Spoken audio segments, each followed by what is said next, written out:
काशी कितनी दूर, बाबा हम चलत चलत हारे, तेरी काशी कितनी दूर।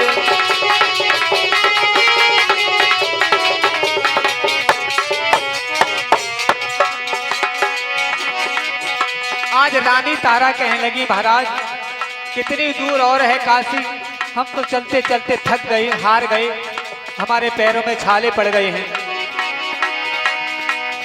मेरो पारो कुमर खिलौना है,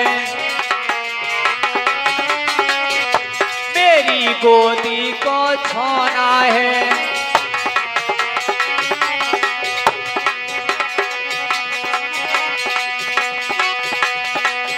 या तो बिगड़ गयो सब रूप, हम चलत चलत गए हारे हैं, तेरी काशी कितनी दूर, चलत चलत हम हारे।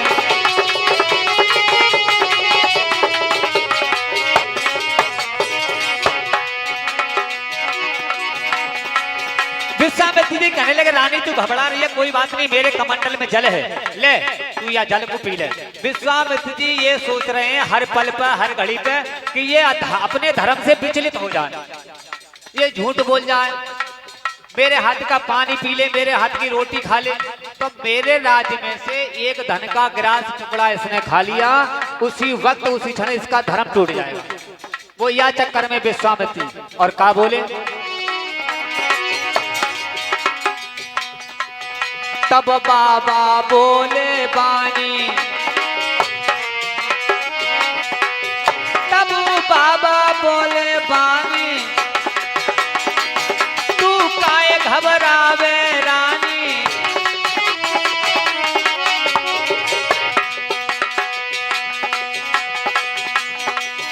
ले पानी पी ले तू दो घूंट, हम चलत चलत गए हार, हम चलत चलत गए हार, कि तेरी काशी कितनी दूर, हम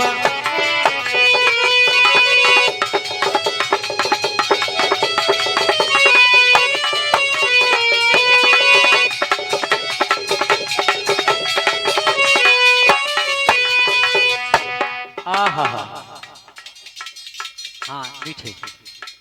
जब विश्वामित्र निकाला, मेरे कमंडल में जल है, दो घूंट जल पी ले। रानी ने दाती पीस को कहा, क्या कहा, पानी, तुम हमारा धर्म बिगाड़ना चाहते हो।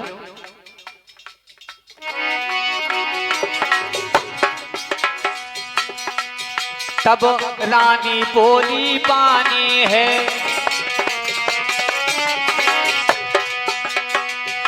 हम पिए नहीं, ये पानी है। और का बोली, आज पतिव्रता, चाहे मरना हमें मंजूर है, चाहे मरना हमें मंजूर है, हम चलत चलत गए हार।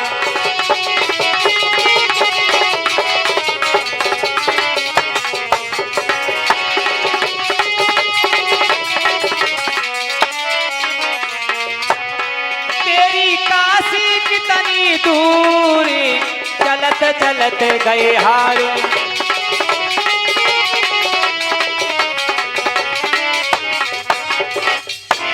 भगवान के भक्तों, ये लल्ला कोई बात ना, ये लतीपुर की भागवत है। अब तो भागवत में ये समय देखा करो कि ये समय कौन से हिसाब की कथा चल रही है, करुणा रस की कथा। यदि तुम कथा पे ध्यान नहीं दोगे तो कामयाब नहीं हो, याद रखो।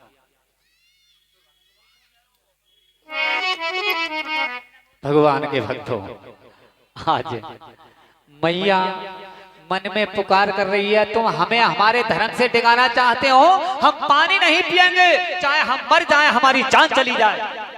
आज भगवान के भक्तों तीनों जाकर के कहां पहुंचे, काशी में। विश्वामित्र ने आवाज लगाई, अरे काशी के लोगों सुनो, ये तीन प्राणी बिकने के लिए आए हैं, यदि किसको आवश्यकता हो तो इनको ले जाओ। एक राजा जो था ये भिखारी की वेश।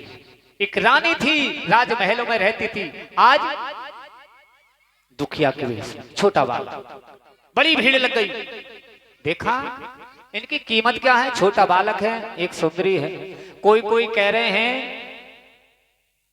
बोले इनकी कीमत है हर प्रत्येक का 20 भार सोना, तीनों की 60 भार सोने की कीमत है, ले लो कोई भी, जो हमें सोना देगा हम उसको बच्चे दें। एक ब्राह्मण जी देव चले आए, उन्होंने कहा एक काम करो, इस बालक को और इस औरत को हमें दे दो, ये हमारे घर चौका बर्तन करती रहेगी, और ये छोटा बालक हमारे फूल वूल तोड़ते रहेंगे, मंदिर में सफाई पोंछा करता रहेगा। विश्वामित्र जी बोले लाओ 60 बार सोना दो। आज ब्राह्मण ने अपनी जेब में हाथ डाला, 60 बार सोना भगवान को दे दिया। 40 बार क्षमा कर, अब राजा रह गए। राजा ने विचार किया हमें भी कोई खरीदने वाला आ रहा होगा। भगवान की बात, काशी में एक मेहतर था जिसका नाम था, आप सब लोग जानते हैं, कालू। कालू इसका नाम था, जो मरघट में काम करता था।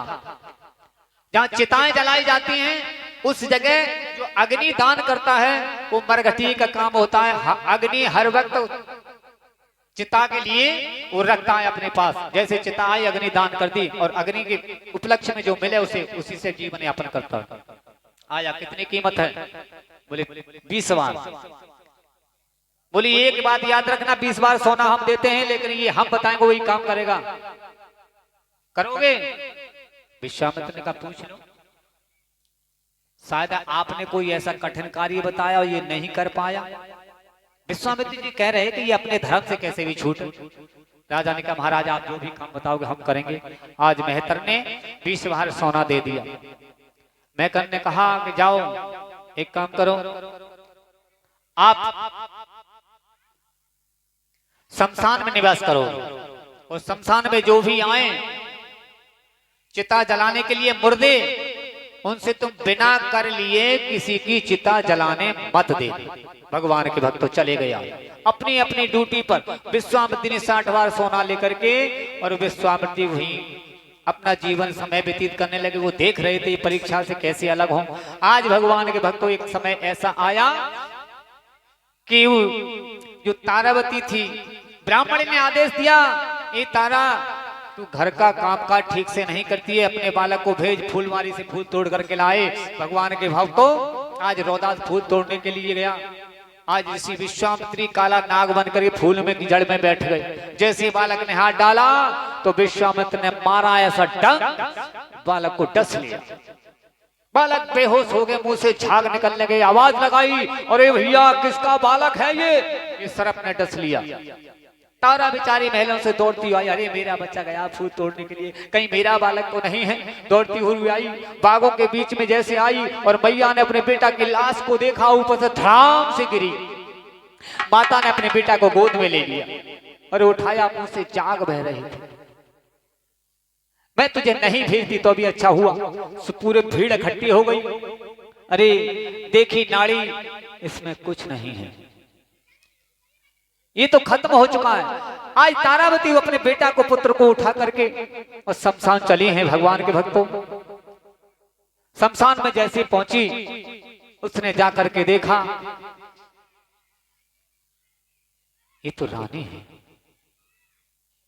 एक समय और भेंट हुई थी तारा से, ये गंगा जल भर के दोनों ले जाते थे। उसी समय तारा भी पहुंची तो एक बार हरिश्चंद्र ने कहा, मेहतर ने हमारी गागर में हाथ उठा दो, मेरे शरीर में इतना पुरुषार्थ नहीं है कि मैं इस पानी के जल को लेकर के मैं चला जाऊं। रानी ने वहां भी धर्म बचा लिया। विश्वामित्र जी देख रहे थे इसकी गागर से हाथ लगाए और झट इनका धर्म छूट जाएगा।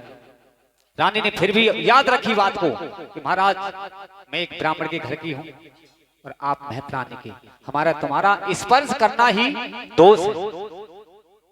युक्ति बता दी, आप जल में ले जाओ, घड़ा तुम्हारा उठ जाएगा। वो अंतिम समय, अंतिम घड़ी आई। रानी बोली महाराज ये तुम्हारा पुत्र है, मैंने भेजा फूल तोड़ने के लिए, हाथ डाला सर्प ने डस लिया।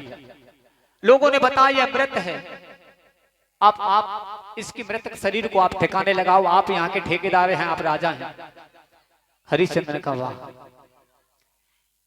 ये कैसे कह दिया कि हम आपके यहाँ के ठेकेदार, हम नौकर हैं, हमें कर चाहिए, आप कर दो, उसके बाद में ये लाश चलेगी।